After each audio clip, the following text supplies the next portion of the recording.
Hello students, welcome to theory of abrogation. मेरा नाम है काशिफ खान और आज मैं आपके साथ डिस्कस करने वाला हूं अगस्त मंथ की सारी इंपॉर्टेंट लीगल अपडेट्स को। इन लीगल अपडेट्स की जो डिटेल्ड फाइल है वो आपको हमारे वेबसाइट पर या फिर इस वीडियो के डिस्क्रिप्शन में मिल जाएगी, वहां से आप इसको डाउनलोड कर सकते हैं। और ये सारी जो इंपॉर्टेंट लीगल अपडेट है आपके आने वाले कम्पिटिटिव एग्जाम के लिए काफ़ी ज़्यादा इंपॉर्टेंट होगी, क्योंकि इस वीडियो में हमने सारे सुप्रीम कोर्ट के इंपॉर्टेंट जजमेंट्स को और जो भी लीगल न्यूज़ हैं एग्जाम पॉइंट से रिलेटेड उनको हमने डिस्कस किया है। तो चलिए वीडियो को शुरू करते हैं। स्टार्ट करते हैं सबसे इंपॉर्टेंट केस की, जो है Nirmala Devi versus state of Himachal Pradesh का। यहाँ पे सुप्रीम कोर्ट के डिवीजन बेंच ने एक केस था जिसका फैक्ट मैं पहले आपको बता देता हूँ कि इसमें एक निर्मला देवी थी जिनको कन्विक्ट किया गया था for the murder of her husband. अब इस केस में जो डॉटर थी उनकी, वो सबसे इंपॉर्टेंट विटनेस थी। उन्होंने कोर्ट को ये बताया कि जो झगड़ा स्टार्ट हुआ था हस्बैंड एंड वाइफ के बीच में, वो इस वजह से हुआ था कि डॉटर ने अपने फादर से 500 रुपये मांगे थे क्योंकि उसको एनसीसी कैंप में जाना था, और इस बात पर फादर ने पैसा नहीं दिया और वाइफ से उनका झगड़ा स्टार्ट हो गया। और वहाँ पर वाइफ ने एक स्टिक जो कि घर में पड़ी हुई थी उसको उठाकर उनके सर पे और उनके पैर पे दे मारा, जिनसे उनकी डेथ हो गई। सो इस वजह से जो ट्रायल कोर्ट था उसने इनको मर्डर के लिए कन्विक्ट किया और इसको जो है कंफर्म किया हाई कोर्ट ने। लेकिन जब ये मामला सुप्रीम कोर्ट के पास गया तो सुप्रीम कोर्ट ने पाया कि ये जो रीज़न था, मतलब जिसकी वजह से उनके बीच में झगड़ा स्टार्ट हुआ था, वो एक तरह से पावर ऑफ सेल्फ कंट्रोल को डिप्राइव करता है। मतलब कि वो ग्रेव एंड सडन प्रोवोकेशन जो कि under exception 1 of section 300 of IPC दिया गया है उसके अंदर फॉल करता है। इसलिए यहाँ पर उन्होंने जो लेडी थी निर्मला देवी, उनको मर्डर के चार्ज से हटाकर culpable homicide not amounting to murder के अंदर चार्ज किया, और ये भी कहा कि जो स्टिक है उसको किसी भी तरीके से डेडली वेपन नहीं माना जा सकता। नेक्स्ट केस जो है इसका नाम है Dinesh BS versus state of Karnataka का। इसको भी सुना था सुप्रीम कोर्ट की डिवीजन बेंच ने। केस के फैक्ट की बात करें तो यहाँ पर दो एक्यूज थे जिनको मर्डर के लिए चार्ज किया गया था क्योंकि उन्होंने एक इंसान को शूट करके मार दिया था। हाई कोर्ट ने इनको लाइफ इंप्रिजनमेंट दी थी for the conviction under section 302, 112 and 34 of IPC. जब यह मामला सुप्रीम कोर्ट के पास गया तो सुप्रीम कोर्ट ने देखा कि ये जो पूरा केस है वो एक्स्ट्रा जुडिशियल कन्फेशन पे बेस्ड है, और सुप्रीम कोर्ट का ये कहना था कि एक्स्ट्रा जुडिशियल कन्फेशन जो है एक तरह से ग्रेट क्रेडिबिलिटी नहीं रखता, क्योंकि ये न्यूज़पेपर में पब्लिश हुआ था, ये जो पूरी न्यूज़ है और उसका जो स्टेटमेंट था। और सुप्रीम कोर्ट का कहना है कि ये एक वेल एस्टेब्लिश्ड लॉ है कि जो न्यूज़पेपर में जो भी रिपोर्टिंग होती है वो एक तरह से सेकेंडरी एविडेंस है और सिर्फ उसके बेसिस पे किसी को सज़ा नहीं दी जा सकती। सो सुप्रीम कोर्ट ने इस केस में दोनों एक्यूज को जो है वो एक्विट कर दिया। नेक्स्ट केस है Avtar Singh versus state of Punjab का। इस केस को भी सुप्रीम कोर्ट के डिवीजन बेंच ने सुना था। केस के फैक्ट की बात करें तो यहाँ पे एक एक्यूज को कोर्ट ने एक्विट किया था और दो एक्यूज को यहाँ पे उन्होंने सजा दी थी अंडर सेक्शन 342 एंड 376 सब क्लाउज 2 सब क्लाउज जी के अंदर में। और यहाँ पर उसी चीज को जो है पंजाब एंड हरियाणा हाईकोर्ट ने अपहेल्ड किया था। लेकिन जब यह मामला सुप्रीम कोर्ट के पास गया तो सुप्रीम कोर्ट ने दोनों एक्यूज को एक्विट कर दिया on the ground of lack of evidence. अब ये सुप्रीम कोर्ट ने क्यों किया, उसके लिए बहुत सारे सुप्रीम कोर्ट ने रीजन दिए हैं। पहला रीजन ये था कि जो एक एक्यूज को एक्विट किया गया था वो जो चैन होती है पूरी, मतलब एविडेंस की, उसको वो एक तरह से ब्रेक करता है और जो स्टोरी है उसको झूठा करार देता है। दूसरा कि जो विक्टिम थी उन्होंने ये कहा था कि उसको एक रूम में डिटेन किया गया था जहाँ पे उसका रेप किया गया, तो वो जो रूम था वो एक अंडर कंस्ट्रक्शन हवेली के अंदर था और वहाँ पर बहुत सारे लोगों का आना जाना था, तो इस वजह से अगर उसने कोई आवाज़ लगाई तो किसी ने कैसे नहीं सुना। तीसरा पॉइंट यहाँ पे ये था कि उसने कहा कि उसने कुछ खाना नहीं खाया, उसने कुछ पानी नहीं पिया पूरे 3 दिन तक। लेकिन जब उसका मेडिकल एग्जामिनेशन हुआ तो पाया गया कि उसका पेट तो है भरा हुआ था, उसने खाना खाया था।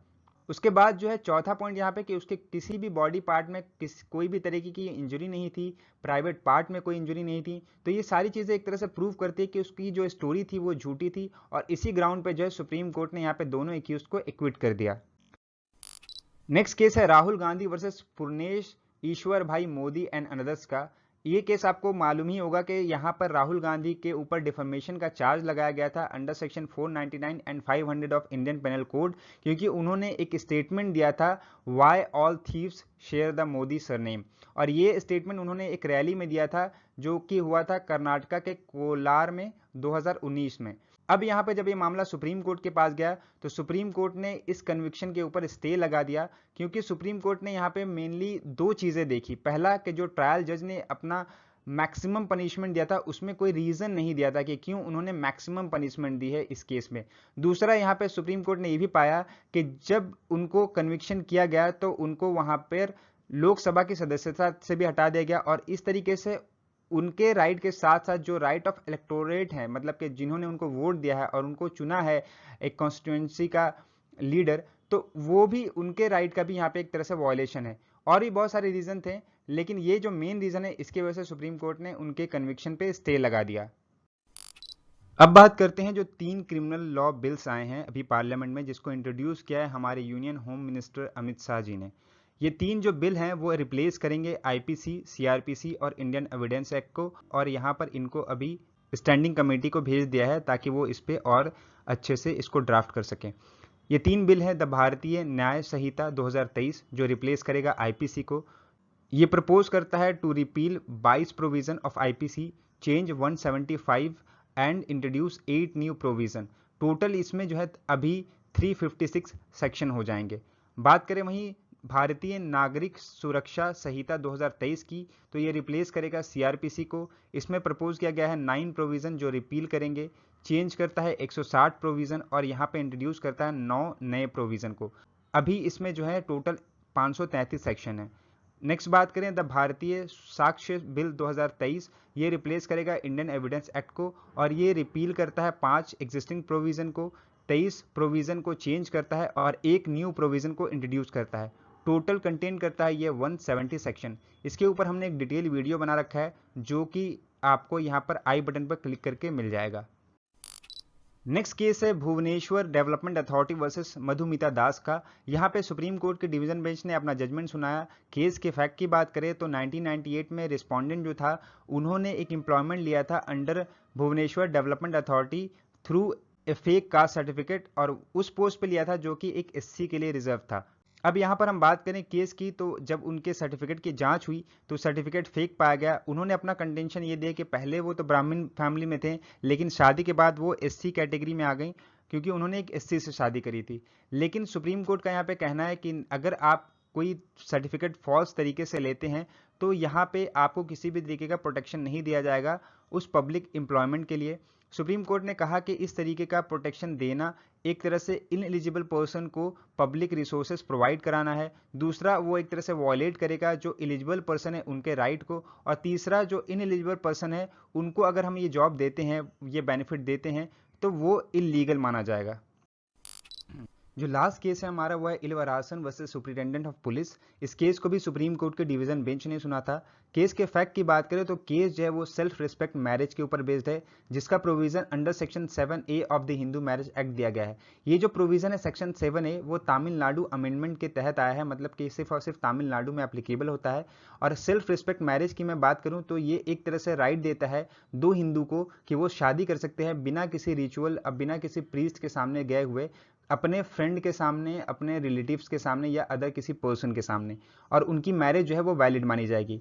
जब ये मामला सुप्रीम कोर्ट के पास गया तो सुप्रीम कोर्ट ने कहा कि एडवोकेट जो हैं वो वॉलंटरी एब्सटेन करेंगे खुद को to solemnise self respect marriage in professional capacity. मतलब कि एडवोकेट प्रोफेशनल कैपेसिटी में ये मैरिज तो नहीं करा सकते, लेकिन पर्सनल कैपेसिटी में एज ए फ्रेंड या रिलेटिव इस मैरिज के विटनेस बन सकते हैं। और सुप्रीम कोर्ट ने इस केस में साथ ही साथ 2014 के मद्रास हाई कोर्ट के जजमेंट को, जो कि दिया गया था S Balakrishnan Pandian versus inspector of police को, जिसमें मद्रास हाई कोर्ट ने ये कहा था कि जो सेल्फ रिस्पेक्ट मैरिज एडवोकेट के चैम्बर में होती है वो इनवैलिड है, उसको ओवर रूल किया। सो स्टूडेंट्स, ये थी अगस्त मंथ की सारी लीगल अपडेट। आई होप ये सारी लीगल अपडेट आपको अच्छे से क्लियर हो गई होगी। फिर भी कोई डाउट है तो आप हमें कमेंट बॉक्स में सवाल कर सकते हैं, हम आपके डाउट को क्लियर करने की पूरी कोशिश करेंगे। मिलते हैं ऐसी इंपॉर्टेंट अपडेट के साथ, तब तक के लिए goodbye and have a great day.